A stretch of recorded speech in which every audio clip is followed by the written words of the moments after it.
Bonjour, aujourd'hui on va vous présenter une méthode, une solution pour changer la couleur de vos cuirs très souples. En l'occurrence là c'est une paire de bottes. Donc ce cuir là on appelle ça un cuir aniline, c'est-à-dire une couleur faite à base de colorant. Donc pour changer la couleur de ces cuirs tout en gardant la souplesse et le toucher, nous allons procéder en minimum 2 étapes. La première on va les nettoyer, les dégraisser. Et la deuxième on va les teindre. Si au bout de la deuxième solution on voit qu'il manque légèrement de souplesse, on passera un dernier produit, une crème spécialement conçue pour ce type de travail. Donc la première étape est assez simple, nous allons prendre la botte, un nettoyant qui est celui-ci, et nous allons nettoyer la botte. Donc je vous montre.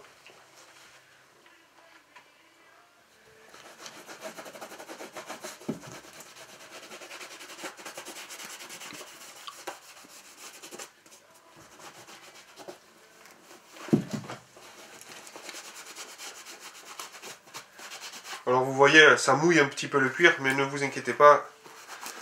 Après, on va laisser environ un quart d'heure, 20 minutes de séchage pour passer à la phase de coloration. N'hésitez pas à bien la nettoyer.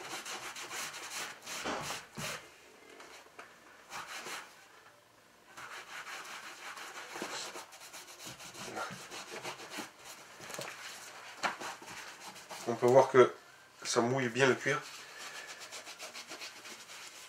Ce qui fait qu'on enlève toute matière grasse qui serait susceptible de nous déranger lors de l'application de la nouvelle teinture.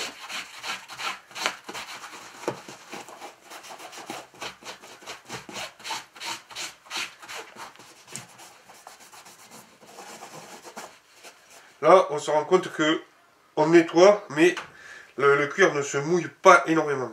Donc, on va faire une phase intermédiaire, c'est-à-dire un ponçage. Je vais vous montrer ensuite comment je vais poncer, histoire que quand on va passer la nouvelle teinture, ça soit assez homogène et uniforme. Sinon, on risque d'avoir des différences de couleur. Et pour ce type d'article, nous, on cherche à avoir une boîte noire et pas une boîte marbrée. Donc, on va légèrement poncer pour être sûr d'avoir la même couleur de noir partout.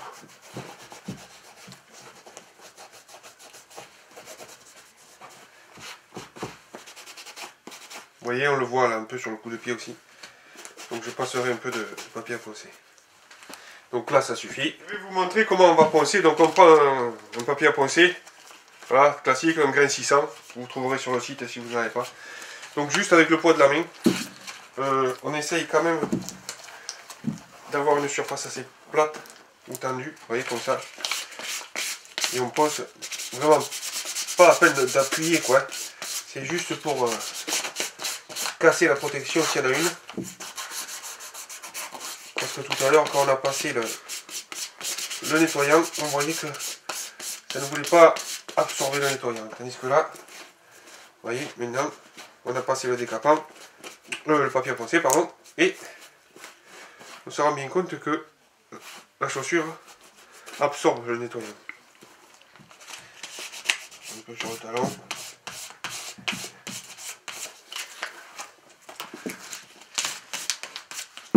Voilà. Toujours avec le poids de la main.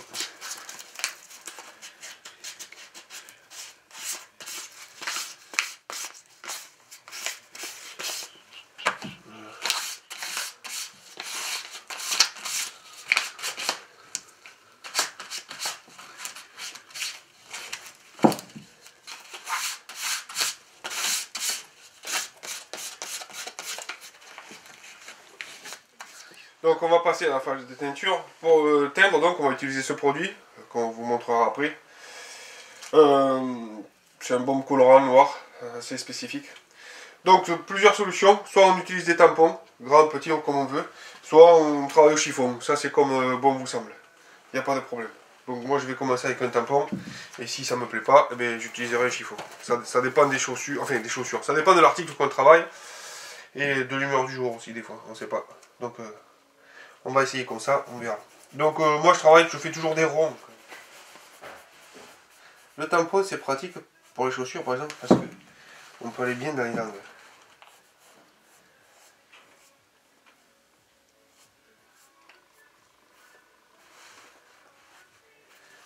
Donc là, ça m'arrange parce que la cliente veut la semelle noire en même temps. Sinon, on aurait été obligé de faire du masquage. Ah ouais. Faut pas oublier ça. Donc là, je vais mettre la main dedans. C'est quand même plus simple. Voilà.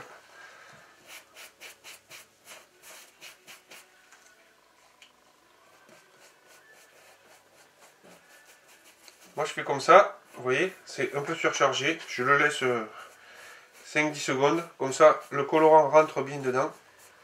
Ça m'évite de passer 3-4 couches. Mais après, il ne faut pas oublier d'étaler. Vous voyez, ça absorbe quand même pas mal. Mais tout ce que le cuir ne voudra pas, il va le laisser à la surface. Donc vous pourrez le retirer. Vous voyez là, hop. Des fois j'utilise, là peut-être là, je vais utiliser peut-être un petit pinceau. Si je vois que j'ai du mal à aller dans les angles, on peut utiliser un petit pinceau aussi. Hein. C'est pas interdit quoi.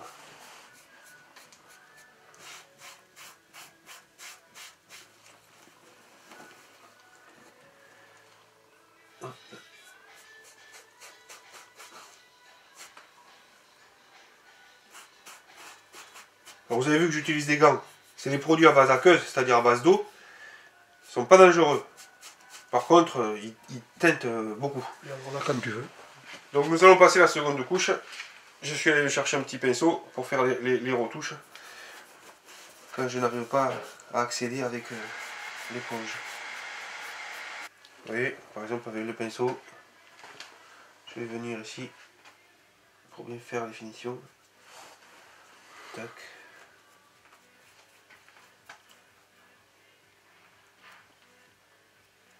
Ça fait plus propre, plus joli. Voilà. Après le long des coutures par moment.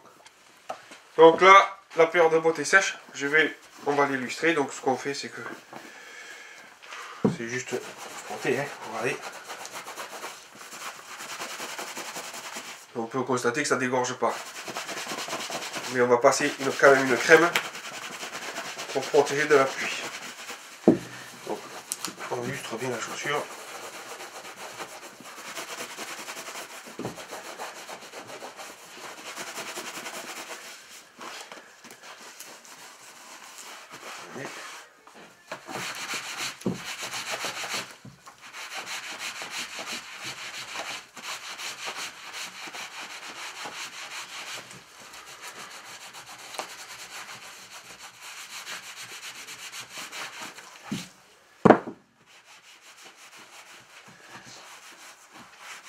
Voilà. Là, on n'est pas trop mal. Et vous voyez, le cuir reste très souple. Donc là, la chaussure est finie.